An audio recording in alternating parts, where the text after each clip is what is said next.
বাবার মৃত্যু, আমার স্থানীয় ডিগ্রি কলেজে ভর্তি হওয়া, পুরো পরিবারের দায়িত্ব আমার কাঁধে এসে পড়ায় আকাশ তার স্বপ্ন পরিবর্তন করলো।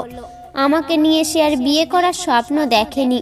সে একসময় ভেবেছিল আমিও বিশ্ববিদ্যালয়ে পড়ব, আমারও সুন্দর একটা কেরিয়ার হবে, কিন্তু সেটা না হয় শহরে গিয়ে রঙিন চশমা চোখে লাগিয়ে তার কাছে আমাকে বড্ড সাদা কালো আর ফানসে মনে হয়েছিল। আস্তে আস্তে সে পরিবর্তন হতে লাগলো, স্বভাবে, চরিত্রে, আচরণে। পরিবর্তনটা এত ধীরে ছিল যে প্রথম আমি আর আমার পরিবার বুঝতেই পারিনি। আকাশের চাকরি হওয়ায় একদিন মা ডেকে তাকে বলল, মেঘলা আমার কাছে থাকলেও আমি চাই তোমাদের বিয়েটা হয়ে যাক, কয়েক বছরে তুমি সব গুছিয়ে নিয়ে ওকে নিয়ে যেতে পারবে। অথচ সে সরাসরি মায়ের মুখের ওপর আমাকে বিয়ে করতে অস্বীকৃতি জানালো। এত তাড়াতাড়ি সে বিয়ের কথা ভাবছে না। আমাকে সে বন্ধুর মতো মনে করত, বউ হিসাবে কখনো ভাবেনি। সেদিনই আমার কাছে পুরো পৃথিবীটা মিথ্যে হয়ে গেল। আমার আর কোনো সম্পর্কের ওপর বিশ্বাস ছিল না। মনে মনে পরিকল্পনা করেছি বাকি জীবন ভাই বোন আর মাকে নিয়েই কাটিয়ে দেব। সবকিছুই স্বাভাবিক আর আগের মতোই চলছিল, শুধু ভেঙে চুরমার হয়ে গিয়েছে আমি আর আমার মন। ভাই মাস্টার্স পড়ছে, বোনও অনার্সে পড়ে। আমি ভেবে রেখেছি ভাইয়ের একটা চাকরি হয়ে গেলে হয়তো সংসারের ঘানিটা কিছুটা হালকা হবে আমার। কিন্তু না, হঠাৎ করে 3 দিনের জ্বরে অসুস্থ বুবুটা মারা যায়। বাবার মৃত্যুতে আমি যেমন নির্লিপ্ত ছিলাম, বুবুর মৃত্যুতে ছিলাম তেমনই নিশ্চুপ। আমার মা স্বামী হারিয়ে, সন্তান হারিয়ে জীবন্ত লাশ। আমাকে নিয়ে টেনশন করতে করতে বুবুর মৃত্যুর পর সে যে বিছানায় পড়লো, তাকে আর স্বাভাবিক জীবন দিতে পারিনি। আলহামদুলিল্লাহ, ছোট ভাই বোন লেখাপড়ার খরচের জন্যই কেবল আমার উপর নির্ভর করেছিল। বিয়ের ঝামেলায় আর আমাকে জড়ায়নি। তারা নিজেদের পছন্দেই নিজেরা বিয়ে করে নিয়েছে। এতে আমি অবশ্য খুব খুশি হয়েছি। সারা জীবন দায়িত্ব নিতে নিতে আমার আর বেশি দায়িত্ব কর্তব্য ভালো লাগছিল না। আমার বোকা মা নিজের সন্তানের বিয়ের মতো আনন্দের সংবাদ শুনে কেন জানি খুশি হতে পারেননি, উল্টো শোকের মাতম করে বাড়ি শুদ্ধ মাথায় তুলেছে। এত শোক মা কাটিয়ে উঠতে পারেনি। হঠাৎ করে আমার সংসার থেকে সম্পূর্ণ বিচ্ছিন্ন করে পরপারে পাড়ি জমালেন। ভাই বোন কিন্তু আমাকে ফেলে দেয়নি, তাদের সংসারের দায়িত্ব আমার কাঁধে তুলে দিয়েছিল। ছোট বাচ্চা, চাকরির সব তারা একা সামলাতে পারছিল না। বিপত্তি বাঁধালো ভাইয়ের বউ, সে আর আমাকে সহ্য করতে পারছিল না। ফুলশয্যার বিছানায় বসে শহুরে উচ্চশিক্ষিত মেয়েটার প্রতি মনে মনে কৃতজ্ঞতা বোধ কাজ করছে। সে না চাইলে তো এক জীবনেও আমার গায়ে লাল বেনারসি শাড়ি উঠতো না। অপেক্ষা করতে করতে আমার যখন তন্দ্রার মতো এসেছিল, তখন প্রায় গভীর রাত। আশরাফ সাহেব দরজা ঠেলে ভেতরে প্রবেশ করলেন। খট করে দরজার সিটকিনির শব্দে ভয়ে লজ্জায় আমার বুকের ভেতর বন্দি হয়ে থাকা এতদিন মৃতপ্রায় মনটা যেন লাফাতে লাগলো কোনো অজানা সুখের প্রতীক্ষায়। আমার সারা দেহ মন তখন উৎসুক হয়ে আছে। ড্রিম লাইটের আলো আধারিতে আমার মনে হয়েছিল ত্রিসদ্য কোনো যুবক এসে আমার পাশে বসেছে, যে মুহূর্তে হরণ করে নেবে আমার সমস্ত অস্তিত্ব। কোনো শক্তি দিয়ে, কোনো যুক্তি দিয়ে তাকে বাধা মানাতে পারবো না। কিন্তু না, আমার সব কল্পনাকে মিথ্যা প্রমাণিত করে দিয়ে তিনি বিছানা ছেড়ে উঠে দাঁড়ালেন। তার গন্তব্য সামনের সোফা। তিনি ছোট ছোট কদম দিয়ে সামনে এগিয়ে গেলেন। আমি সামনে এগিয়ে যাওয়া পদজোড়ার দিকে এক দৃষ্টিতে তাকিয়ে থাকলাম। আমার বুকের ভেতরে তখনও ঝড় বয়ে যাচ্ছে। এটা কিন্তু সুখের ঝড় নয়, ভয় আর আতঙ্কের। কি করতে যাচ্ছেন ভদ্রলোক? আশরাফ সাহেব হেলান দিয়ে সোফায় বসলেন। আমি উদ্গ্রীব হয়ে অপেক্ষা করছি তার কণ্ঠ শোনার জন্য। কয়েক হাত সামনেই বসে থাকা লোকটা আমার স্বামী, আমার জীবন মরণের সঙ্গী, আমার হেরে যাওয়া, ডুবে যাওয়া, তলিয়ে যাওয়া জীবনের একটা অবলম্বন। হঠাৎ করে আমার আকাশের কথা খুব মনে পড়ছে। প্রায় 20 বছর তার সাথে কোনো দেখা সাক্ষাৎ নেই। একবার শুনেছি বিয়ে করেছে, বউয়ের সাথে বনিবনা না হওয়ায় এখন সেপারেশনে আছে। আচ্ছা, আমার সামনে এভাবে আকাশ বসে থাকলে কি আমি নিশ্চুপ হয়ে খাটেই বসে থাকতাম, নাকি এগিয়ে গিয়ে তার পাশে বসতাম? আমার বুকের তলানি থেকে দীর্ঘশ্বাস বেরিয়ে আসলো। আমি চাই না, কোনোভাবেই চাই না কষ্ট দেওয়া নষ্ট অতীত মনে করতে। তারপরও কেন যেন থেকে থেকে মনে পড়ে যায়। আমাকে বিষণ্ণ করে তোলে সব সময়। হঠাৎ নিস্তব্ধতা ভঙ্গ করে আশরাফ সাহেব বললেন, আসলে আপনাকে একটা কথা না বললেই নয়। আপনি নিশ্চয়ই আমার সম্পর্কে সবকিছু জেনেই বিয়েতে রাজি হয়েছেন। আমি চুপ করে আছি। এই মুহূর্তে আমার কি বলা উচিত বুঝতে পারছি না। আমার উত্তরের অপেক্ষা না করে তিনি বলতে লাগলেন, সত্যি কথা বলতে কি, এই বয়সে আমার আর বিয়ে করার মোটেও ইচ্ছে ছিল না।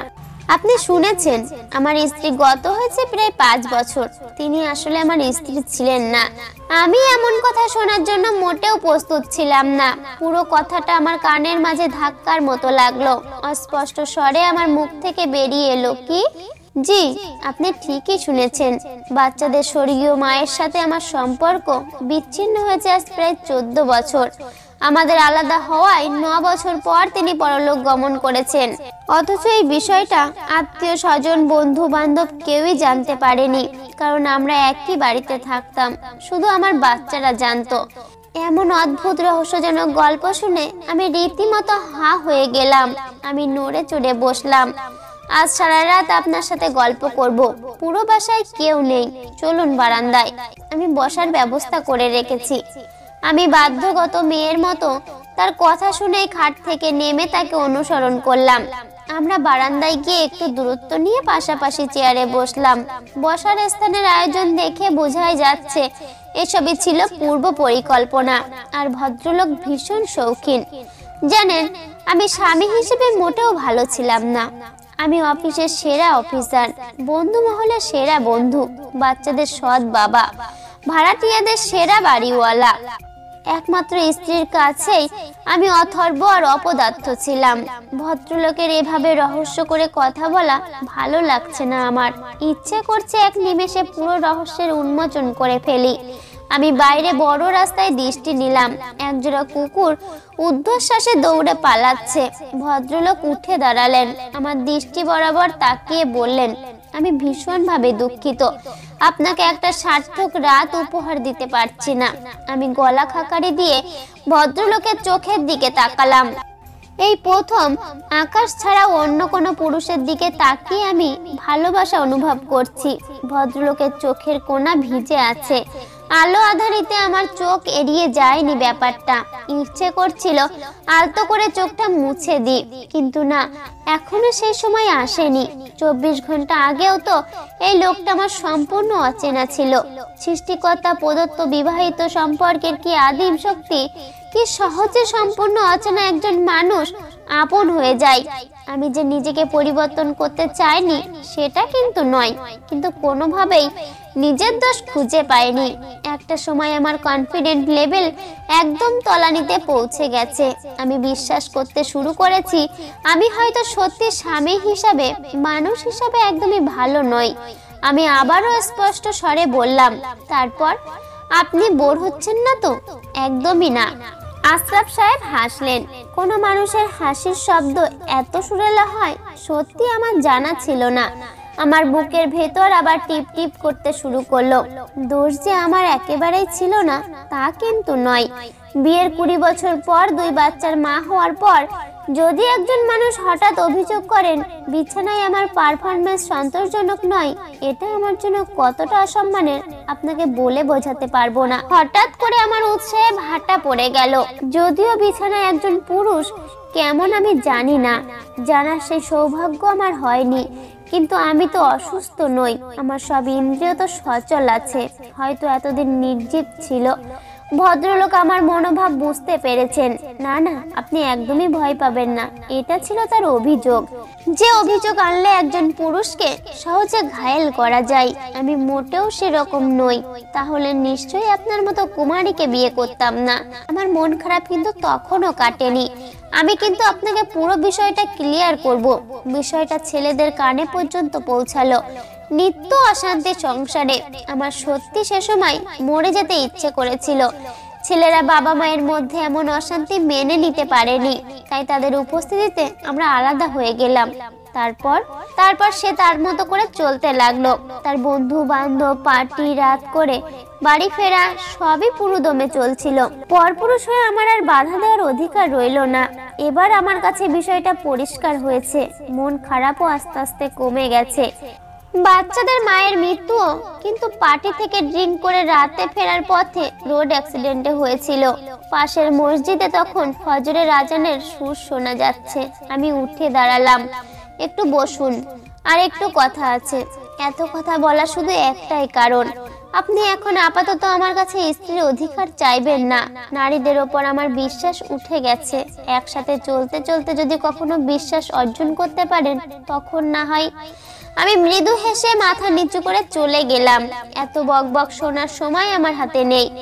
আজ আমার কত কাজ। স্বামীর জন্য নাস্তা বানাতে হবে, বাবার বাড়ি থেকে লোকজন আসবে, তাদের আপ্যায়ন করতে হবে। আমার বাড়ির সব কাজের দায়িত্ব যে সব আমারই। আমি ওয়াশরুমে শাওয়ার ছেড়ে গোসল করছি। নিজের অস্পর্শ শরীরের দিকে তাকিয়ে আমি হাসলাম। এই পৃথিবীর কোনো কিছুই আমি সহজে পাইনি। আশরাফ সাহেবকেও আমি সহজে পেতে চাই না। একদিন সত্যি আমি তাকে জয় করব।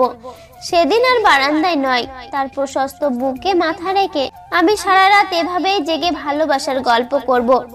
গল্পটি এখানেই সমাপ্ত। গল্প নিয়তি, লেখা কামরুন নাহার মিশু। গল্পটি আপনাদের কেমন লেগেছে সবার মতামত আমাদের কমেন্ট বক্সে জানাবেন। আর নতুন নতুন গল্প পেতে আমাদের চ্যানেলটিকে লাইক এবং সাবস্ক্রাইব। সম্পূর্ণ গল্পটি দেখার জন্য অসংখ্য ধন্যবাদ।